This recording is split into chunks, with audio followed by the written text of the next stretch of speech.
Saya lakukan tabayun kepada yang pakai jaket, ya, mengatasnamakan sebuah majlis. Saya sudah datangi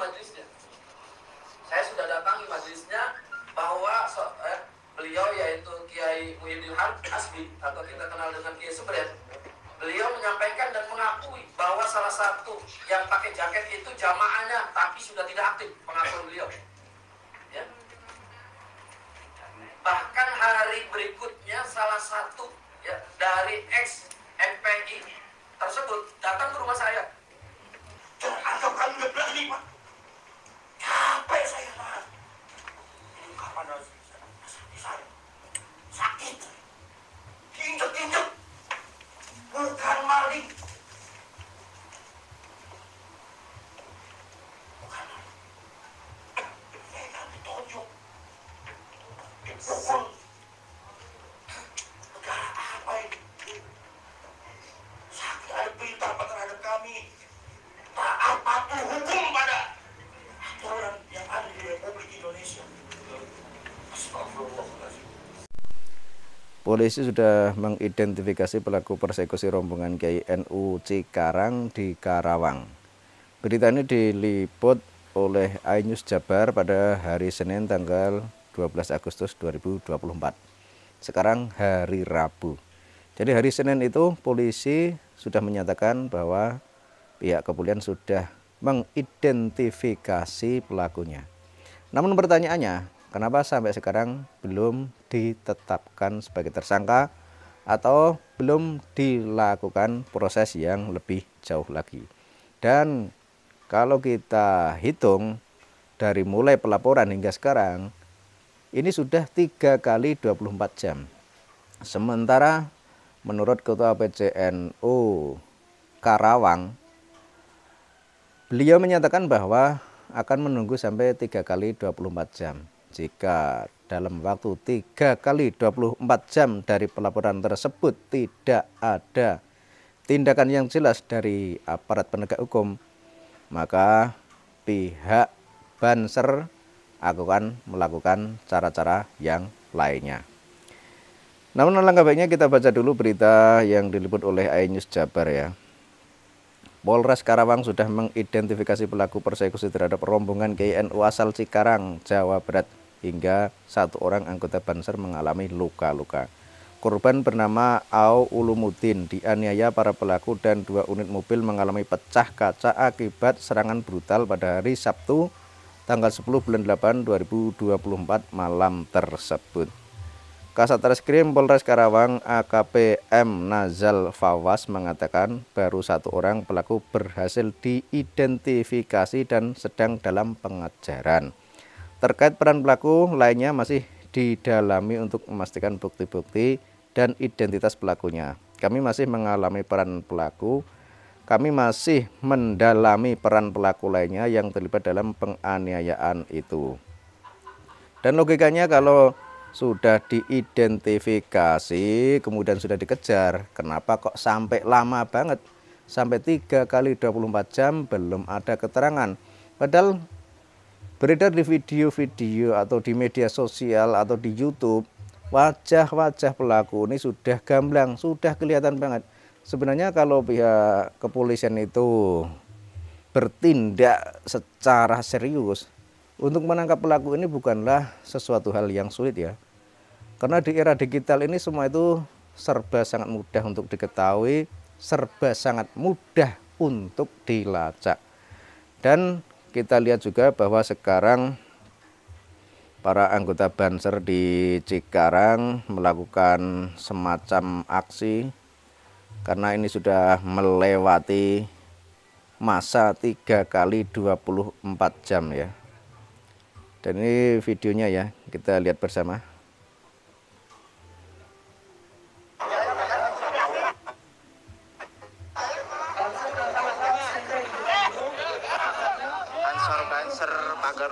Ansar Banser siap mengawal kasusnya yang diskusi.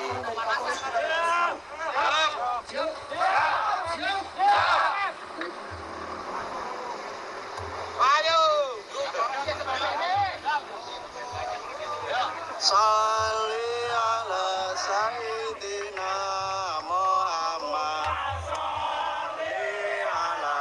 Jadi mereka ada Banser, Pagar Nusa, kemudian apa lagi tadi? Ada 3 ya kalau nggak salah tadi ya. Oh, Banser, Ansor, Pagar Nusa ya.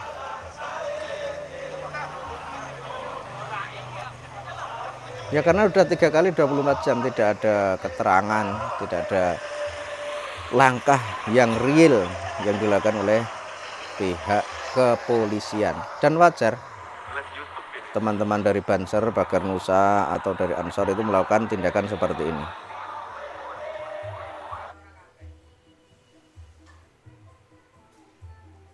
Aja tadi malam dapat kabar ya dari pihak Polres, tentu kami tidak akan datang sih. Itu yang perlu kami sampaikan. Maka kedatangan kami ke sini sekali lagi mohon pada Bapak Kapolres, karena peristiwa itu, kejadian itu di wilayah hukum panjenengan sebagai Kapolres Karawang ya, untuk sekali lagi tidak menunda-nunda. Apalagi saya dengar kehati-hatian jangan sampai terjadi seperti kasus Pina Ya, yang ada betul. di Cirebon. Ini berbeda ya, ini berbeda. Di medsos sudah sangat viral siapa salah satu pelakunya ya. Bahkan mohon maaf saya sampaikan dalam forum ini, tadi juga saya sampaikan kepada Pak Kasat ya, saya lakukan tabayun kepada yang pakai jaket ya, mengatasnamakan sebuah majlis. Saya sudah datangi majlisnya, bahwa beliau yaitu Kiai Muhyiddin Hasbi atau kita kenal dengan Kiai Sebret. Beliau menyampaikan dan mengakui bahwa salah satu yang pakai jaket itu jamaahnya, tapi sudah tidak aktif, pengakuan beliau. Ya. Bahkan hari berikutnya salah satu ya, dari ex MPI tersebut datang ke rumah saya dan beliau menyampaikan bahwa beliau juga berangkat dari Bekasi ke Kerawang, ya, dari Bekasi ke Kerawang dan ada di lokasi. Cuman dengan mengedepankan akhlak, ya, saya kagak hubungi pihak polisi karena saya masih beri ruang mereka untuk etikat baik, ya, pelaku-pelaku itu. Tapi sampai dengan tadi malam, saya beri waktu mereka untuk menyampaikan etikat baiknya. Tentu kami sangat awalnya membuka diri, ya, kita selalu mengedepankan surah bainahum. Tapi hari ini sekali lagi saya atas nama PCNU Bekasi, ya, sudah tidak ada kata musyawarah atau mediasi kepada mereka yang berbuat zalim. Proses secara hukum sebagaimana mestinya, dan sekali lagi kami tidak akan memberi maaf, ya. Silakan diproses secara hukum. Maka kami mohon kejelasan ini, Pak Kapolres, ya.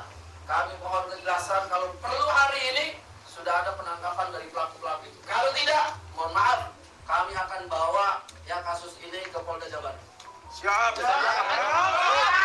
Assalamualaikum warahmatullahi Berkali. Waalaikumsalam. Baik, terima kasih. Untuk kegiatan ini, saya sebagai Kapolres langsung mengatakan, saya tidak masalah dan bisa dilakukan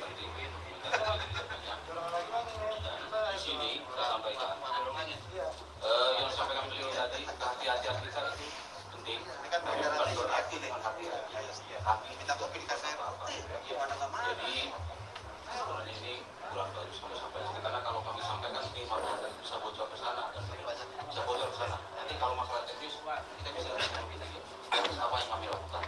Yang jelas kami besok kami sudah melayangkan panggilan beberapa orang untuk datang besok. Hari Senin kemarin kami sudah menerima panggilan untuk datang hari Kamis besok. Nah, besok apa yang terjadi itu akan kita lakukan lagi di masalah teknis ada apa di balik itu kita bicara bertiga, karena kalau sampaikan di sini bisa bocor ke sana nanti malah merugikan kita upaya kita lakukan. Jadi sampai tadi pagi sampai sekarang pun kita masih di lapangan. Apa kita puas dengan satu orang pun tidak? Itu maksud saya. Ya, jangan sampai kita puas cukup berpuas satu. Gitu. Kalau kami nggak puas dengan satu, kami sekarang. Jadi berdasarkan apa yang di TKP itu kan kita lihat bukan cuma satu. Nah, biarkan kami bekerja untuk mengurai yang lainnya. Itu maksud saya.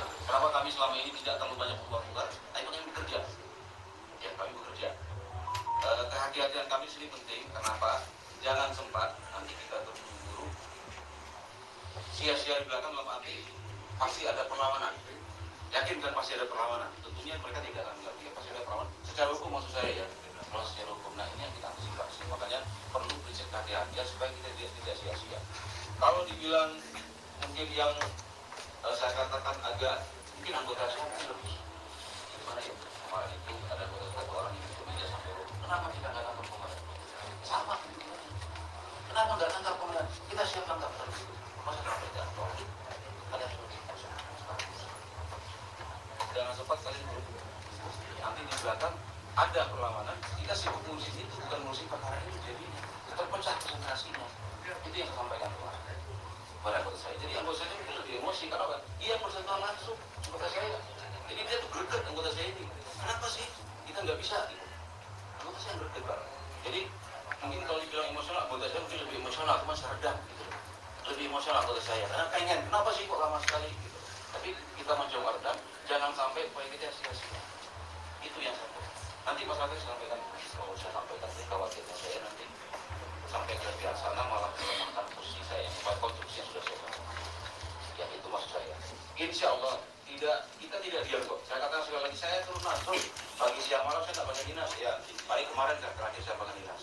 Saya tidak pernah pakai dinas lagi setelah dia. Saya tidak pernah pakai dinas karena saya langsung turun ke lapangan. Sampai tadi pagi kita jalan ini sekarang pun saya balik lagi. Jadi percayakan sama kami, ini bukan masalah kami lambat, tapi ada prosedur hukum yang kita lewati kalau masalah kami lambat. Apa itu nanti kita bisa jalan juga. Khawatir nanti kalau gitu. Insya Allah kami nggak diam. Ada progresnya ada kok. Setiap hari itu progresnya ada. Setiap hari. Begitu demikian. Mungkin ada lagi Pak? Ya. Bismillahirrahmanirrahim. Saya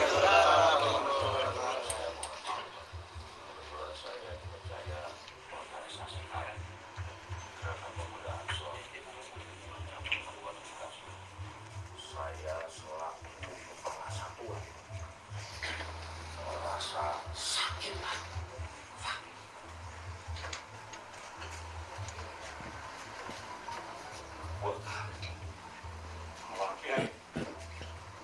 Kamu diam dia lain.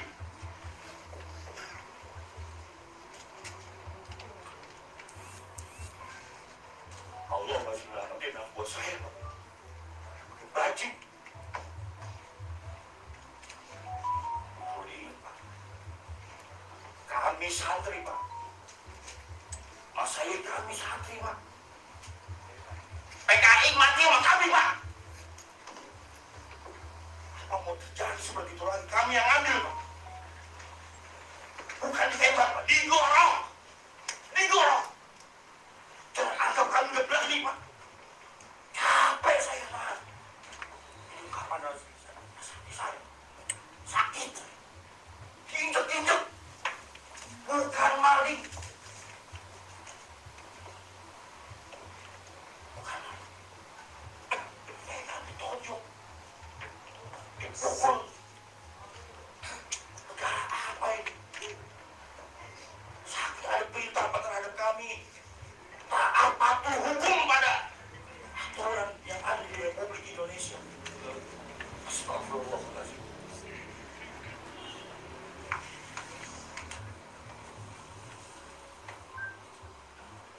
Ada beberapa faktor memang tetanggaan dengan anggota kami. Masih sabar.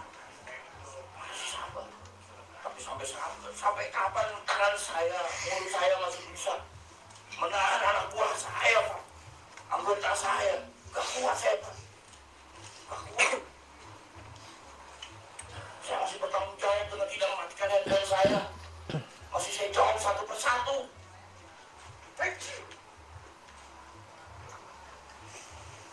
Dari koordinasi yang baik dengan Polri yang selama ini memang sudah berjalan dengan bagus.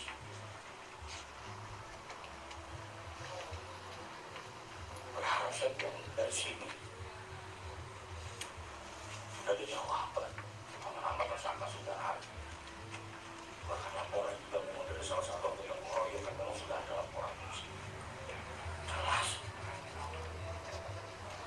Tapi kita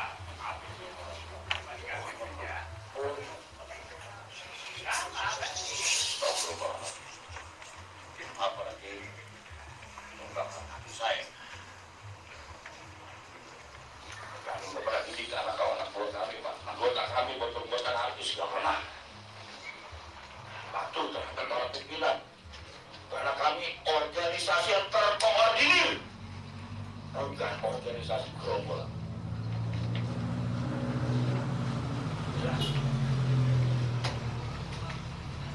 Yang pernah benturin. Yang coba-coba. Pokok besar dari terulang. Kami merawat PKI, Pak.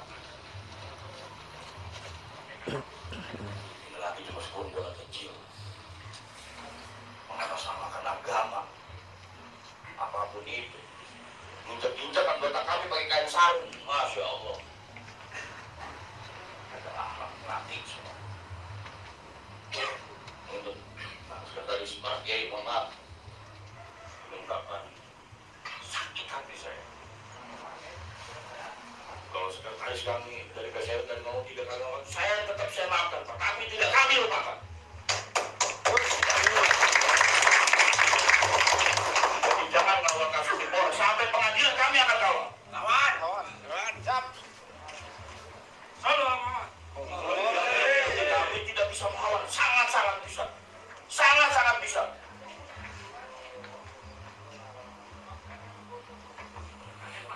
Begini saja yang saya sampaikan. Assalamualaikum warahmatullahi wabarakatuh.